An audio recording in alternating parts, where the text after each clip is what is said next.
issue of the Holocaust, I think, is really ironic because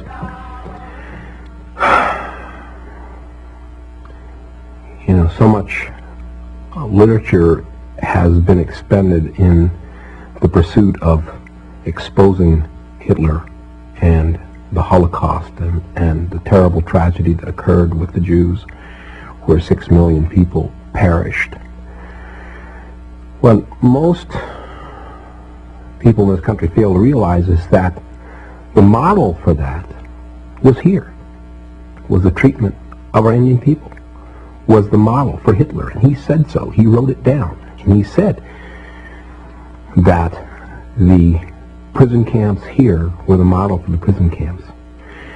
Also, the whole notion of turning the people against themselves within the prison camps and keeping them busy with each other so that they couldn't escape or didn't have other ideas was also born here, and he copied it. He thought it was a very good plan, and he really admired Andrew Jackson.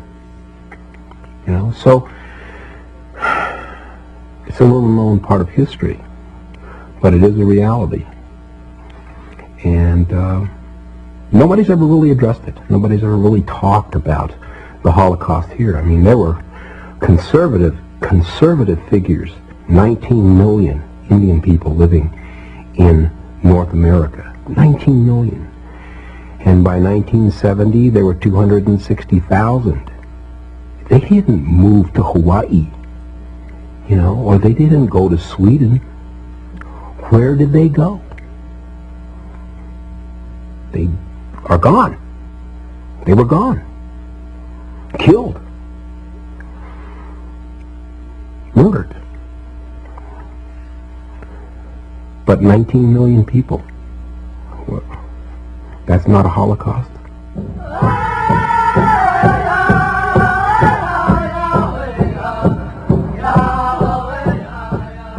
I feel that this country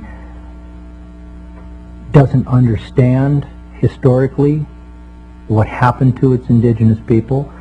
They see it on television and they read it in the books, but they really don't see it in the practical sense. It points directly toward the racism of this country, of the white person, of the dominant society, of manipulation of the environment, of its people. To us, to the white man, we're just kind of like a cactus on the trail. You chop it away and get it out of the way so you can keep walking down the trail and seeing what the beauty you want to see. I think that one of my goals is to have our people look at themselves and stop dancing for white people and saying we're so pretty. I want us to say, look what you've done to us. Look what you've taken. Look at the beauty we had and still have to offer you. And stop treating us like subhuman human beings, because we don't deserve it and we don't need it. For more than 500 years, American Indian people have been subjected to the ever-changing whims of the white man, who with sword in one hand and Bible in the other, swept across this land like a plague of locusts. What the people of the United States did not know was that their so-called enlightened nation was setting an example that would be followed in the 20th century by some of the worst butchers known to man, including Adolf Hitler. In his biography of Hitler, John Toland wrote, "Hitler's concept of concentration camps as well as the practicality of genocide owed much." John Toland wrote, "Hitler's concept of concentration camps as well as the practicality of genocide owed much, so he claimed, to his studies of United States history, and he often praised to his inner circle the efficiency of America's extermination by starvation and uneven combat of the red savages who could not be tamed by captivity." In their efforts to deal with the original inhabitants of this land, the European and then the American governments tried many different approaches. First they tried subjugation. Then, when that failed, extermination. And when that wasn't totally successful, Then came the reservations. And the land set aside for reservations in the 1800s was generally the most worthless land that could be found. Indians were relocated to these lands for as long as the grass grows and the rivers flow, unless, like in the Black Hills of South Dakota, valuable mineral resources are discovered on that land, and then the Indians are uprooted and relocated again. The enrollment issue originated with when the government set up reservations. They signed up the Indians who were assigned to that particular reservation. They took a roll, as it were, at that time. Everybody was given a number so that they could identify the people who were reservation-bound Indians, because reservations and the inception were no more than glorified concentration camps. Indians were forbidden to leave them. And so you were given your tribal identity right then and there by the United States government. It's another labeling system. There probably was an importance for it at the time, to find out numbers of indigenous people. And now it's almost being used against us. And for a lot of the Native American, Indian, whatever you want to call them, don't have a number to rely on, and for assistance, for even being considered a part of us, of the rest of us. They're put out, or put aside, pushed away, and saying, you don't qualify, even though they may have a higher blood quantum than myself. And so I don't see it where it's being used in a way to be beneficial to us. It's just a way of being controlled again. When you take prisoners, you write down their names and give them a number. That way you can keep track of them. It's a very simple process. It's done in every war. It's done in every time one group of people conquers another group of people.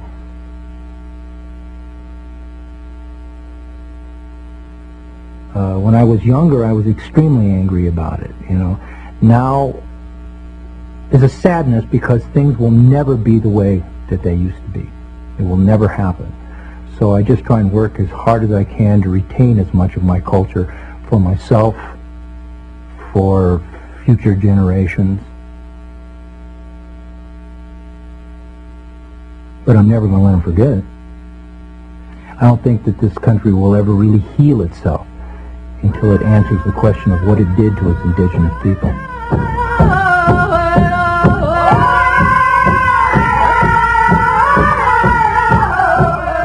But confining Indians to reservations wasn't enough for many hawkish political and military leaders.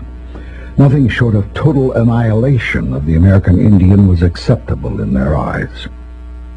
Colonel John Chivington, known as the Fighting Parson and head of the 1st Colorado Cavalry, told a gathering of church deacons, "It is simply not possible for Indians to obey or understand a treaty. To kill them is the only way we will ever have peace and quiet." Later that same year, he led 700 soldiers on a surprise raid against a peaceful band of Cheyenne who were camped along Colorado's Sand Creek. Just before the dawn attack, he told his men, "Kill them all, children as well. Nits make lice." 400 people, mostly women, children, and elders, were murdered that day, as an American flag and a white flag of peace flew high over the camp's tallest teepee. As tribe after tribe was successfully depopulated, demoralized, and imprisoned on reservations, political winds shifted and extermination began to fall out of favor. Assimilation became a new byword of a concerned citizenry, and so an educational model to make Indians into imitation white men was proposed. The centerpiece of this plan was the Indian boarding school system designed by former Indian fighter Captain Richard Pratt. His motto, "Kill the Indian, save the man." was the central philosophy which destroyed Indian families and societies by sexually violating man.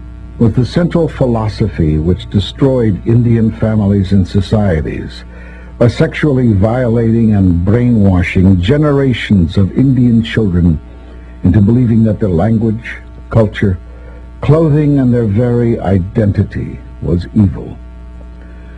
In actuality, the effect of the boarding schools was far more devastating and far-reaching than its creators ever conceived. It is now recognized that the boarding school experience has affected multiple generations of Indian people with such symptoms as alcoholism, drug abuse, incest, sexual abuse, and other major dysfunctions. Almost every Indian person alive today, no matter how successful, carries the residual psychological scars of yesterday and must grapple with the question, when it's all over, will I be Indian or white?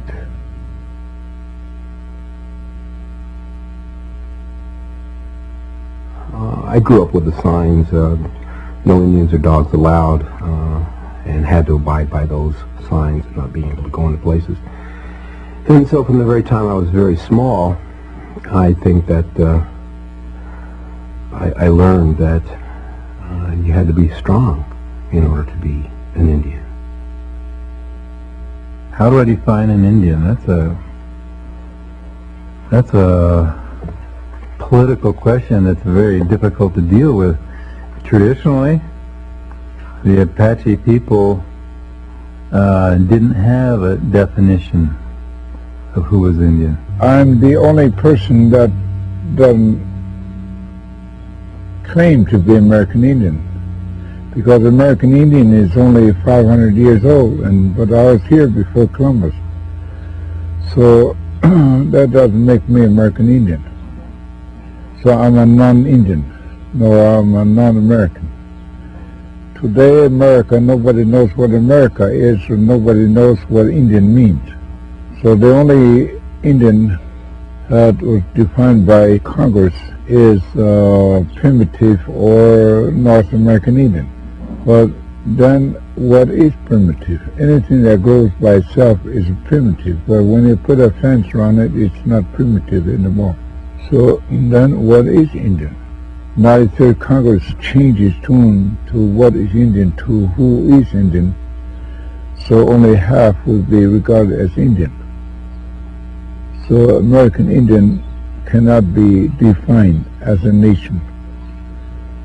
So American Indian, as long as we're labeled American Indian will be written never, never, and never be recognized as a nation. So I think there's another way to look at that whole issue of what is Indian and what, the word or what we call ourselves. It's en Dios, meaning in God, that the people that he encountered were godlike, were very pure. And that en Dios became Indio, which became Indian. We have lost so much blood, and so many of us have died over the name Indian, that he says we've earned it. And we've earned that name with our blood. I find the word Native American offensive to me. It's like, here's a nation of people that enslaved my people, stole my culture, tried to beat it out of me, and now they're going to include me. And I don't mean to sound unpatriotic, I'm a veteran, but they're saying now you can call yourself a Native American. I'm not, I'm an Aboriginal Indigenous person. I know I'm not white. I've tried to be white, and I couldn't do it, and they didn't want me. Because I'm not white. I'm culturally Apache. I relate to my tribe closer than any other human beings on this world. I know who I am, and I know my blood. I don't have to read in a book that somebody wrote at some fort somewhere along and back in history to tell me who I am. And I don't have to have a number to tell me that I am an Indian. Well, to me, I don't care if I'm 164th or 1/300 and whatever, or what, or 1/1000 something. There's a lot of our little kids that are, there could be 4 different tribes. And, well, now, which one of these means more to you? There's one of them there that means a lot more to you than the others, I feel. Being Indian is not being part. If you're Indian, you're Indian. You're not just, a part white or a part Hispanic or anything else. You're Indian because that's how you feel. When you grow up and you have an Apache mother or a Comanche or whatever, if she's 15 tribes, but she sings the lullaby to you of whatever tribe she feels, she knows, then you're going to feel the dominance of that in your life. She knows, then you're going to feel the dominance of that in your life. It's kind of like that's going to be your choice. As Indian people, we have the responsibility to care for our own, to care for our young, take them in no matter what blood they have. If they're ours, they're ours. That's a simple answer. You can't say, you aren't enough of me, so find your own way. That's not what it's all about. We brought them into this world. So what happens when this young guy comes up to the drum and he looks black and he says, my father is such and such and my mother is such and such and I'm Indian? What do you say? And I want to learn the song. What do you say to him? And he said, you better make a place on the drum for him and have him sit because he's one of us. My mother was only half Apache, but that's always, I've never felt like I was anything but Apache. We've always, because my father was always singing and always teaching us about Apache, so I felt like we were Apaches, and that's all we were. And I think my mother felt that way too, because she never said anything about being white. It was always Apache. Everything she did, she made dresses and she beaded and made purses and all kinds of things, and she made those, and they were Apache, and that's what she wanted to teach us, to dance Apache, to sing Apache. And that's what I'd like to give to my children, to help them to realize that they're Apache. And one of the things we went to was something in Oklahoma, and there were all these people in their minks, and their tuxedos and their formals and everything. And my daughter asked me, she said, Mama, how do you feel? You're wearing an Apache dress, and all these other people are all dressed up. I said, I feel like I'm the most beautiful person here. I said, because I'm Apache. And that's the way I feel.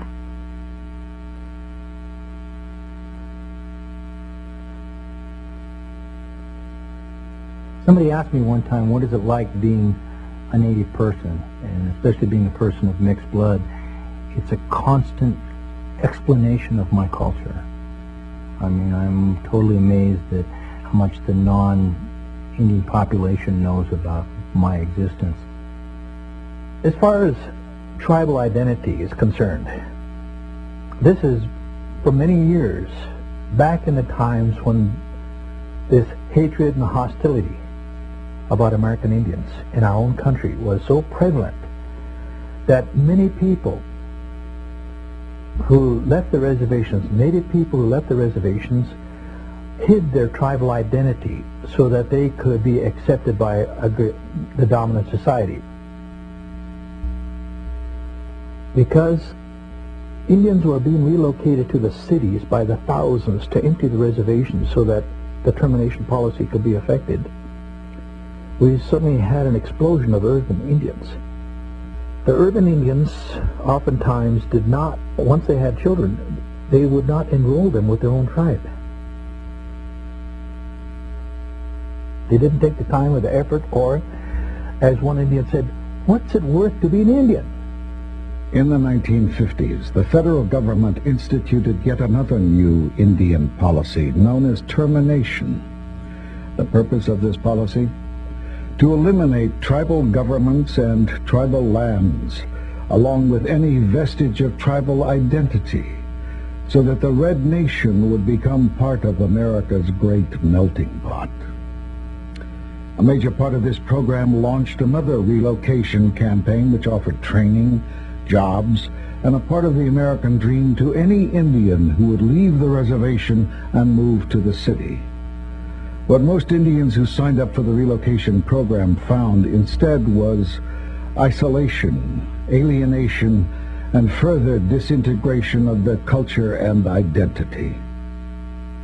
And so this policy became one more chapter of the American Holocaust. But relocation is not a dead policy of the distant past. It is an active policy of the present day.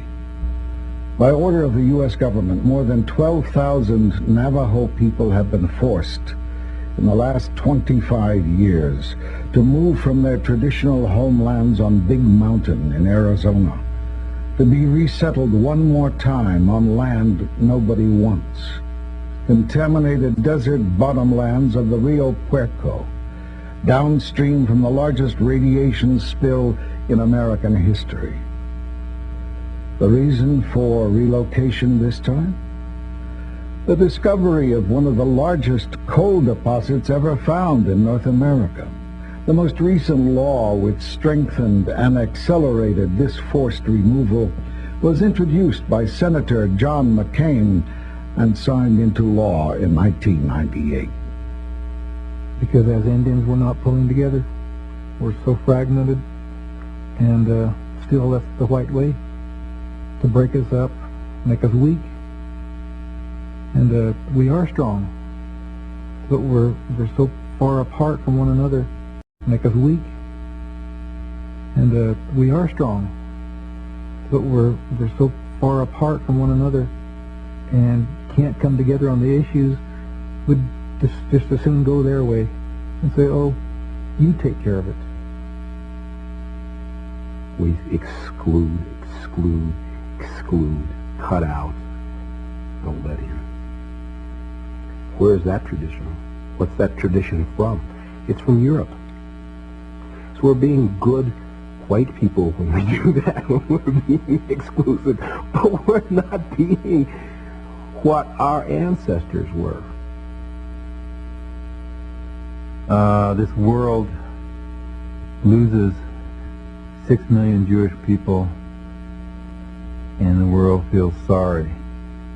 The world loses 50 million indigenous people in this continent, and the world doesn't care. It's ongoing. And I say that with a great deal of sadness because a lot of the times the Holocaust is perpetuated by our own. And it's not necessarily the outsiders. I mean, we've learned our lessons well. We've learned how to be divisive. We've learned how to take the tools of colonization and use them on ourselves. And we've done that very well, thank you. And the Holocaust goes on today. People are dying all over the world. There are Geronimos all over the world fighting for their people. And dying sad.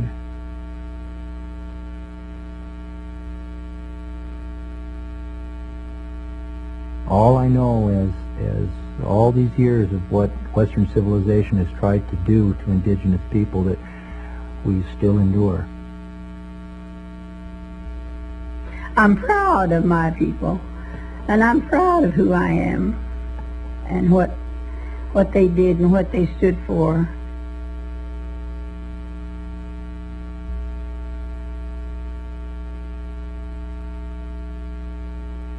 You survived.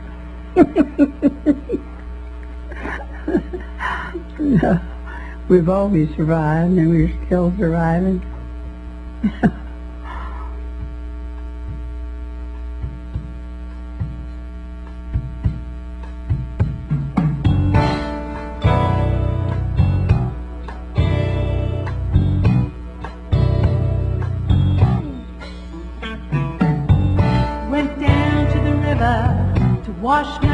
spirit up to the mountain to purify my soul. Dance to the sun, pray for the one who can help himself no more.